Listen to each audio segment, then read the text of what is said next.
Hello friends, तो कैसे हो आप दोस्तों। आज हम बात करने वाले हैं कुछ डिफरेंट क्वेश्चंस के बारे में। काफ़ी सारे दोस्तों ने मुझे ऐसे बोलते हैं कि आप जैसे क्वेश्चन बताते हो उसको ना डिफ्रेंशिएट करके बताओ। डिफ्रेंशिएट इन द सेंस कि जैसे अगर आप न्यूरो आईसीयू में जा रहे हो तो न्यूरो में कौन कौन से क्वेश्चंस पूछते हैं वो चीज़ बताओ। ठीक है, अगर आप सर्जिकल में जा रहे हो तो वो क्या क्या पूछते हैं वो बताओ। और मेडिकल में क्या क्या है, कार्डिक आईसीयू में क्या क्या क्वेश्चन पूछते हैं। तो मैंने सोचा है कि हम ऐसे करते हैं कि ऑर्गन से शुरू करते हैं। जैसे एक बार कार्डिक का बात करेंगे कि हार्ट के रिलेटेड कौन कौन से क्वेश्चन बन सकते हैं, फिर किडनीज के रिलेटेड, फिर ब्रेन के रिलेटेड और फिर लंग्स के रिलेटेड, हर चीज़ के बारे में हम बात करेंगे।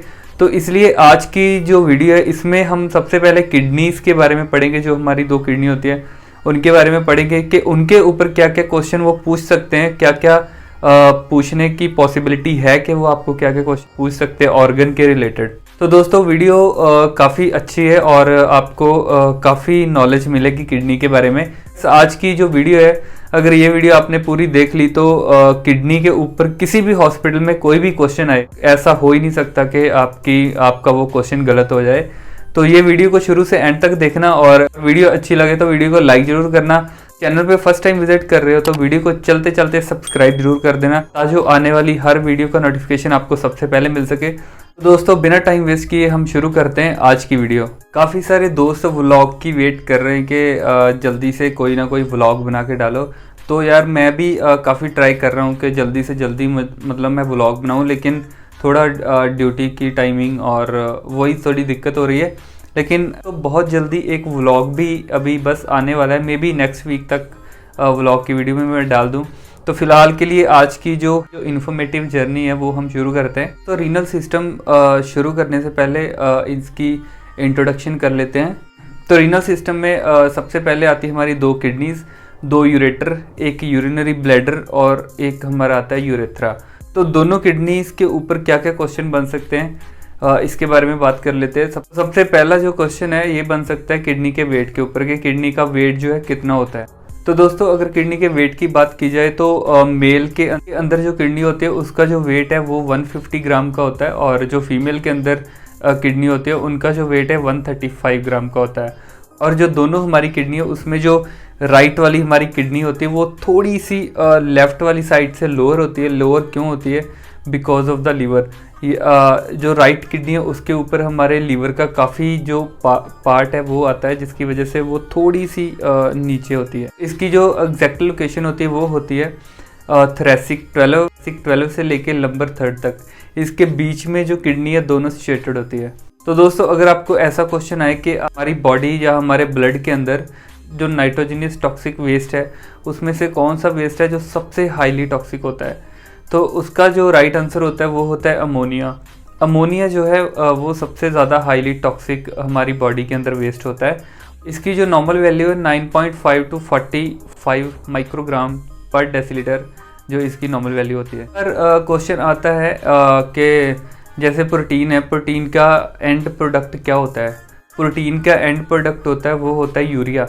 यूरिया वो वेस्ट होता है जो प्रोटीन के मेटाबॉलिज्म के बाद जो वेस्ट बचता है उसको हम बोलते हैं, उसको भी किडनी हमारी है जो वो बॉडी से बाहर निकालती है, जो कि सबसे हाई कंसंट्रेशन में यूरिन में पाया जाता है, जिसकी जो वैल्यू है वो 2% होती है। पूरे यूरिन का 2% जो है वो यूरिया होता है। जो प्यूरिन का एंड प्रोडक्ट है, प्यूरिन मेटाबॉलिज्म के बाद जो एंड प्रोडक्ट होता है वो होता है यूरिक एसिड। वो भी हमारी किडनी के थ्रू ही बाहर जो तीसरी चीज़ है वो है क्रिएटिनिन जो बॉडी से बाहर निकलता है। अगर क्रिएटिनिन की बात करी जाए तो वो एंड प्रोडक्ट होता है मसल मेटाबॉलिज्म का। मसल की मेटाबॉलिज्म के बाद जो वेस्ट बचता है उसको हम क्रिएटिनिन बोलते हैं।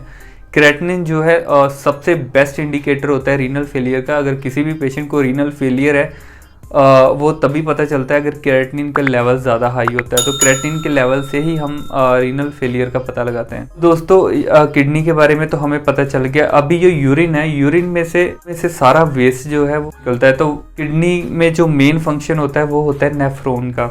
नेफ्रॉन जो है वही ब्लड से सारा जितना भी ये वेस्ट है वो सारा निकालते हैं और एक्सक्रीट करवाते हैं। अगर आपको ऐसा क्वेश्चन आए कि किडनी का जो सबसे मेन फंक्शनल यूनिट है या फिल्टरिंग यूनिट है वो किसको बोलते हैं, तो वो बोलते हैं हम नेफ्रॉन को। नेफ्रॉन जो है वही मेन फिल्टरिंग यूनिट होता है, यहाँ से सारा वेस्ट जो है बाहर निकलता है। तो अगर इसकी वैल्यू पूछी जाए तो अप्रॉक्सीमेटली 1 मिलियन यानी कि 10 लाख जो नेफ्रॉन्स होते हैं वो पाए जाते हैं एक किडनी के अंदर। और अगर नेफ्रॉन्स की लेंथ की बात करी जाए तो वो 3 सेंटीमीटर तक होती है। एक हॉस्पिटल में मुझे क्वेश्चन आया था कि सबसे ज़्यादा अमाउंट में कौन सा वेस्ट होता है यूरिन के अंदर। तो जैसे मैंने आपको पहले बताया कि जो यूरिया है वो सबसे ज़्यादा अमाउंट में होता है यूरिन के अंदर। तो अगर यूरिन की कंपोजिशन की बात की जाए तो 96% जो इसमें है वाटर होता है, उसके बाद 2% जो इसमें यूरिया होता है जो कि सबसे ज़्यादा अमाउंट में वेस्ट होता है। तो बाकी जो 2% बचता है उसमें बाकी सारा वेस्ट आता है, जैसे क्रिएटिनिन आ गया, यूरिक एसिड आ गया, फॉस्फोरस आ गया, या सल्फर आ गया, या अमोनिया आ गया, सोडियम आ गया, पोटेशियम आ गया, क्लोराइड आ गया। तो ये सारे इलेक्ट्रोलाइट्स वगैरह भी इसी में आ जाते हैं। तो ये सारा 2% होता है। तो बाकी का जो 2% है वो यूरिया होता है और बाकी का जो 96% है वो नॉर्मल वाटर होता है। तो इसलिए अगर कंपोजिशन में आपको ऐसा पूछते हैं कि सबसे ज़्यादा हाई अमाउंट में कौन सा वेस्ट यूरिन के अंदर होता है, तो वो आपको बताना है यूरिया जो सबसे हाई अमाउंट में पाया जाता है। तो दोस्तों अभी किडनी के बारे में हमें पता चल गया, यही मेन चीज़ों का आपको पता होना चाहिए, कई बार क्वेश्चंस में आते हैं। तो नेक्स्ट जो किडनी के नीचे अगर आए तो 2 यूरेटर हमारे पास आते हैं। तो दोस्तों यूरेटर जो है हमारे पास अगर नंबर देखा जाए तो 2 होते हैं। तो इनका बस यही काम है, किडनी से यूरिन लेते हैं और ब्लैडर में छोड़ते हैं। की शेप की बात करें तो ये सिलेंडर शेप का होता है, उसको हम रेट्रोपेरिटोनियल ऑर्गन भी बोलते हैं। रेट्रोपेरिटोनियल हम क्यों बोलते हैं? रेट्रोपेरिटोनियल हम इसलिए बोलते हैं क्योंकि ये पेरिटोनियल जो कैविटी है उसके जस्ट बिहाइंड होता है। जो भी हमारी पेरिटोनियल कैविटी है उसके बिहाइंड होता है, उसको हम रेट्रोपेरिटोनियल बोलते हैं।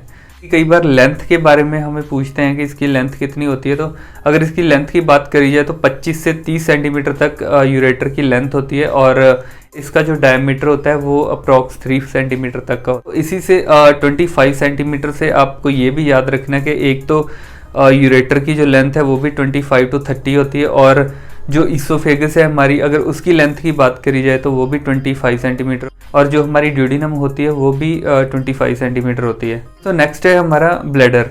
ब्लैडर जिसको हम टेम्परेरी रिजर्वायर ऑफ यूरिन बोलते हैं। अगर रिजर्वायर की बात करी जाए तो हमारी बॉडी में और भी, जैसे गॉल ब्लैडर है उसको हम रिजर्वायर ऑफ बाइल बोलते हैं। सिग्मोइड कॉलन की बात की जाए तो उसको हम रिजर्वायर ऑफ स्टूल बोलते हैं। काफ़ी बार क्वेश्चन पूछा जाता है कि normal storage capacity of the bladder कितनी होती है ब्लैडर की कैपेसिटी। तो इसकी नॉर्मल की बात करी जाए तो 600 to 800 ml जो इसकी नॉर्मल कैपेसिटी होती है यूरिन को स्टोर करने की। तो दोस्तों एक चीज़ और है, कई बार क्वेश्चन हमें पूछते हैं रेजिडुअल वॉल्यूम। आपने बहुत बार देखा होगा जब भी पेशेंट का अल्ट्रासाउंड करते हैं तो उसमें जब हम KUB अल्ट्रासाउंड KUB करवाते हैं किडनी ब्लैडर यूरेटर का, तो उसमें रेजिडुअल वॉल्यूम दिया होता है। जैसे जैसे ही एक आदमी की एज बढ़ती है वैसे वैसे उसकी जो रेजिडुअल वॉल्यूम है वो बढ़ती जाती है। नॉर्मल जो रेजिडुअल वॉल्यूम है वो 50 ml से नीचे होनी चाहिए। दोस्तों कई बार क्वेश्चन में रेजिडुअल वॉल्यूम भी पूछ लेते हैं। रेजिडुअल वॉल्यूम क्या होती है कि जब भी हम यूरिन करते हैं, पूरा यूरिन करने के बाद जितना भी यूरिन हमारे ब्लैडर में बच जाता है उसको हम रेजिडुअल वॉल्यूम बोलते हैं। तो अगर इसकी नॉर्मल रेंज की बात की जाए तो 50 ml से नीचे इसकी नॉर्मल रेंज होती है। मतलब 50 ml तक अगर जब 45 या 50 तक आपके ब्लैडर में यूरिन रहता है तो वो नॉर्मल है। अगर उससे ज़्यादा यूरिन आपके ब्लैडर में बचता है पूरा यूरिन करने के बाद भी तो वो अब नॉर्मल होता है। बाकी एज के साथ साथ जैसे जैसे हमारी एज बढ़ती है 50, 60, 70 तक हम जाते हैं, वैसे वैसे हमारी जो रेजिडुअल वॉल्यूम है ब्लैडर की वो भी बढ़ती जाती है। वो क्यों बढ़ती है? ड्यू टू प्रोस्टेट ग्लैंड जो है उसका साइज बढ़ने के साथ साथ हमारी जो रेजिडुअल वॉल्यूम है वो भी साथ में बढ़ती है। दोस्तों इसमें एक क्वेश्चन और बनता है कई बार कि जो लोकेशन है वो क्या होती है। इसकी लोकेशन इसलिए ज़्यादा मैटर करती है क्योंकि हमारे ऑर्गन जितने भी जहाँ पे भी लोकेटेड होते हैं वो हमारी लाइफ में वही पे ही रहते हैं। लेकिन ये जो ब्लैडर होता है इसकी लोकेशन इन्फेंसी में और होती है और अडल्टहुड में जाते जाते इसकी लोकेशन चेंज हो जाती है। तो अगर इसकी लोकेशन की बात करी जाए, इन्फेंट के अंदर जो ब्लैडर होता है वो होता है अब्डोमिनल कैविटी के अंदर। लेकिन जैसे जैसे एज बढ़ती है, अडल्ट हम होते हैं, तब तक अडल्ट होते होते जो हमारा ब्लैडर है एक मेल का जो ब्लैडर होता है वो पेरिटोनियल कैविटी में आ जाता है। इसीलिए इसके ऊपर भी कोई और क्वेश्चन आता है आपके ब्लैडर की जो लोकेशन होती है वो कहाँ की होती है, लेकिन आपको ये चीज़ ध्यान में रखनी है कि वो इन्फेंट का पूछ रहे हैं या फिर अडल्ट का पूछ रहे हैं। दोस्तों एक चीज़ और है कि जब भी हम कंपोजिशन पढ़ते हैं यूरिन की, तो वहाँ पे ना काफ़ी बार क्वेश्चन में हमें कंफ्यूज करने के लिए वो क्या करते हैं कि सबसे ऊपर ना ग्लूकोज की वैल्यू लिख देते हैं, मतलब सबसे ऊपर लिख देते हैं ग्लूकोज। जैसे मैंने बताया था कि कंपोजिशन में कई बार पूछते हैं कि किस वेस्ट की वैल्यू ज़्यादा होती है, यूरिया लिखा होगा, ग्लूकोज लिखा होगा, यूरिक एसिड लिखा होगा या क्रेटिनिन या ऐसा कुछ लिखा होगा। तो कई बार हम ना ग्लूकोज जब पढ़ते हैं तो हम सोचते हैं कि शायद ग्लूकोज का हम लिख देते हैं। मोस्टली मैंने देखा है कई बार हम गलती कर लेते हैं कि ग्लूकोज की शायद ज़्यादा है, लेकिन हमेशा याद रखना कि जो ग्लूकोज है वो एब्सेंट होता है। जब यूरिन की कंपोजिशन में ग्लूकोज एब्सेंट होता है, अगर प्रेजेंट है तो इसका मतलब है कि डायबिटीज़ है। डायबिटीज़ के टाइम पे जो ग्लूकोज है वो यूरिन में प्रेजेंट होगा, तो इससे पता चलेगा कि पेशेंट को डायबिटीज़ है। अभी तो खैर हमारे पास बहुत से टेस्ट आ गए शुगर का पता लगाने के लिए, लेकिन पहले क्या होता था कि जैसे गांव में लोग बोलते थे कि जब भी आपको अगर देखना है कि आपको शुगर है या नहीं है, तो आपको क्या करना है, बाहर खुले में जाना है और वहाँ पे यूरिन करना है, 1 घंटा वेट करनी है। अगर 1 घंटे के ऊपर आपके यूरिन के ऊपर चींटियाँ आती है तो समझ लो कि यूरिन मीठा है तो आपको शुगर है, नहीं है तो आपको शुगर नहीं है। फिलहाल ये ऐसे पुराने लोग ऐसे मेजर करते थे शुगर, लेकिन अभी आप मत जाके बाहर खुले में जाके करके फिर ऐसे बैठे रहोगे यार, देखते हैं कब तक चींटी आती है कि नहीं आती। खैर आजकल तो बहुत सारे मतलब हमारे पास टेस्ट आ गए शुगर का पता लगाने के लिए। तो दोस्तों जो मेन आपको मैंने जैसे बताया था कि फंक्शनल यूनिट जो होता है वो होता है नेफ्रॉन। तो नेफ्रॉन्स के बारे में पढ़ना भी ज़रूरी है, लेकिन अभी फ़िलहाल तो मेरे पास वाइट बोर्ड नहीं है, नहीं तो मैं आपको मतलब डायग्राम के साथ बता देता तो बहुत अच्छे तरीके से मैं बता देता आपको। लेकिन फ़िलहाल के लिए मैं आपको जो सर्कुलेशन है, कई बार सर्कुलेशन का भी पूछ लेते हैं कि किडनी के अंदर जो ब्लड है वो कैसे सर्कुलेट होता है या कैसे आता है।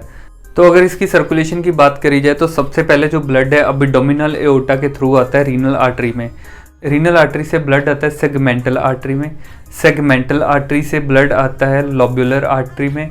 लोब्यूलर आर्टरी से सीधे ब्लड आता है एफरेंट आर्टरियोल्स में। एफरेंट आर्टरी से ब्लड आता है ग्लैम्युलर कैपिलरीज में, और ग्लैम्युलर कैपिलरी से ब्लड सीधा नेफ्रॉन्स के अंदर आता है। नेफ्रॉन में जब ब्लड आता है तो वहाँ से सारा फिल्टर होने के बाद जितना भी वेस्ट है वो नीचे नेफ्रॉन्स के अंदर चला जाता है, और जो वहाँ से प्योर होता है ब्लड, वो ब्लड जाता है फिर वापस ग्रैनुलर आर्टरी में। वहाँ से प्यूरिफाई होने के बाद जो ब्लड जो है वापस जाता है इफरेंट आर्टरियोल्स के थ्रू। इफरेंट आर्टरियोल्स से ब्लड जाता है लोब्यूलर वेन में। लोब्यूलर वेन से ब्लड जाता है सेगमेंटल वेन में। सेगमेंटल वेन से ब्लड जाता है रीनल वेन में। रीनल वेन में ब्लड जाने के बाद सीधा ब्लड जो है हमारे आईवीसी के अंदर चला जाता है, जिसको हम इंफीरियर वेना केवा बोलते हैं। इंफीरियर वेना केवा में ब्लड जाने के बाद तो उसके बाद चला जाता है ब्लड सीधा हार्ट के अंदर राइट एट्रियम में। दोस्तों ये तो मेन है सर्कुलेशन। सर्कुलेशन पे कई बार पूछते हैं कि जो किडनी के अंदर जो ब्लड की सर्कुलेशन है वो कैसे होती है, तो वो मैंने आपको बता दिया कहाँ से ब्लड आता है और कहाँ पे जाता है। तो दोस्तों ये मेन था किडनी के बारे में। इसमें हमने किडनी पढ़ ली, यूरेटर पढ़ ली, ब्लैडर पढ़ ली और नेफ्रॉन्स के बारे में पढ़ लिया और बाकी सर्कुलेशन के बारे में पढ़ लिया। तो काफ़ी सारे क्वेश्चन इसमें मैंने ऐड कर लिए।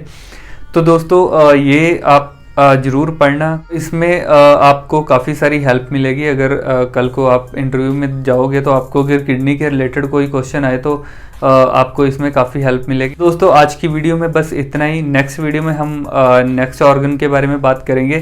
तो दोस्तों ऐसे ही चैनल को प्यार करते रहो। काफ़ी सारे नए दोस्त वीडियोस के थ्रू चैनल के साथ जुड़ रहे हैं, तो उनका मैं सबका बहुत बहुत वेलकम करता हूं।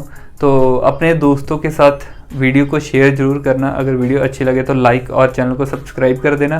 तो दोस्तों मिलते हैं नेक्स्ट वीडियो में, तब तक के लिए बाय बाय।